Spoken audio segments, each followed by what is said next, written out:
नमस्कार दोस्तों, secondary batch में आपका एक बार फिर से स्वागत है। तो आज की इस वीडियो में हम पाइथागोरस प्रमेय के बारे में पढ़ने वाले हैं, जो कि होती है कर्ण स्क्वायर बराबर आधार स्क्वायर प्लस लंब स्क्वायर। ये तो हमें पता है कि ये पाइथागोरस प्रमेय होती है, और यहाँ पे हमें ये भी पता है कि समकोण त्रिभुज में ये काम करती है, और समकोण त्रिभुज में सबसे बड़ी भुजा का वर्ग यानी सबसे बड़ी भुजा कर्ण होती है।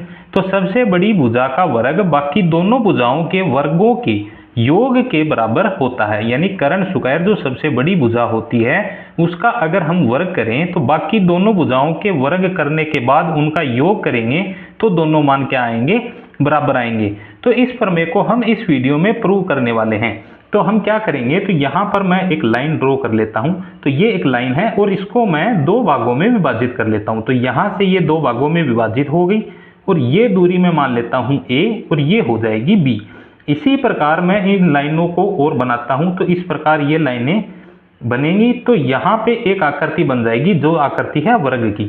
तो ये जो भुजा है इसको मैंने दो भागों में विभाजित किया है, तो इसी लंबाई की ये भुजाएं हैं। तो यहाँ पर ये भुजाएं भी क्या हो जाएंगी, दो भागों में विभाजित कर लेंगे। तो ये दूरी भी क्या हो जाएगी, ए बी, ये भी ए बी हो जाएगी और ये भी क्या हो जाएगी, ए बी हो जाएगी। तो यहाँ पे जो पॉइंट बने हैं, यानी जहां से हमने इन भुजाओं को विभाजित किया है, उन पॉइंट्स को हम क्या कर देंगे, यानी उन बिंदुओं को हम मिला देंगे। तो उन बिंदुओं को मिलाने पे जो आकृति बनेगी वो क्या, किसकी आकृति बनेगी, तो यानी ये आकृति जो बनती है ये आकृति भी किसकी बनेगी, यहाँ पर ये आकृति भी वर्ग की बनती है। तो इस आकृति को हम क्या कहेंगे, वर्ग कहेंगे। तो यहाँ पे इस प्रमेय को सिद्ध करने के लिए सबसे पहले हमें क्या करना है, जो बड़ा वर्ग है इसका हम क्षेत्रफल निकालेंगे। तो बड़ा वर्ग है इसका क्षेत्रफल निकालने के लिए हम क्या करेंगे, भुजा स्क्वायर। तो यहाँ पे लिखेंगे भुजा स्क्वायर, और ये जो क्षेत्रफल है ये कौन सी आकृति का है, इस आकृति का है भुजा स्क्वायर। और इसके बराबर में क्या करेंगे, यानी क्षेत्रफल जो अंदर का क्षेत्र है वही। तो अंदर का जो क्षेत्रफल है वो किसके बराबर में आएगा, यानी ये चार त्रिभुज बन रहे और एक वर्ग बन रहा है। तो यहाँ पे एक तो वर्ग है उसका तो आ जाएगा क्षेत्रफल भुजा स्क्वायर, और जो चार त्रिभुज बन रहे हैं वो कौन से त्रिभुज हैं, समकोण त्रिभुज। तो समकोण त्रिभुज को कैसे पता चलेगा, तो यहाँ पे जो वर्ग बन रहा है इसका प्रत्येक कोण क्या होता है, 90 डिग्री का। तो 90 डिग्री का बन रहा है इस त्रिभुज में कोण, तो ये क्या हो गया, समकोण त्रिभुज। और समकोण त्रिभुज का क्षेत्रफल क्या होता है, 1/2 और गुणा में आधार गुणा ऊंचाई, तो आधार b और गुणा ऊंचाई हो जाएगी h। और ये जो त्रिभुज है वो एक त्रिभुज का क्षेत्रफल है, तो हमें कितने का चाहिए, 4 का। तो इसको हम क्या कर देंगे, 4 से गुणा कर देंगे। इसमें अब हम मान रखेंगे, तो ये भुजा मान लो कि ये भुजा है c, ठीक है। तो यहाँ पे मान रखेंगे ये भुजा स्क्वायर, ये बड़े जो वर्ग है उसका मान है। तो भुजा कौन सी हो जाएगी, a प्लस b।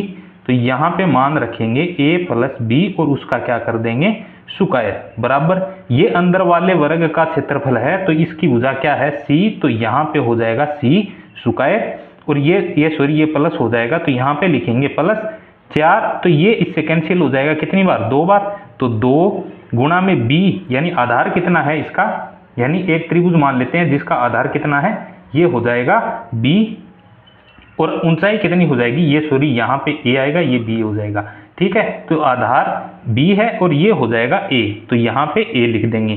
तो इस सूत्र को हम सोल्व करेंगे तो यहाँ पे कितना आएगा, a square plus b square plus में क्या हो जाएगा, 2ab हो जाएगा, बराबर क्या लिखेंगे, c स्क्वायर, और प्लस में हो जाएगा 2ba को ab लिख देते हैं।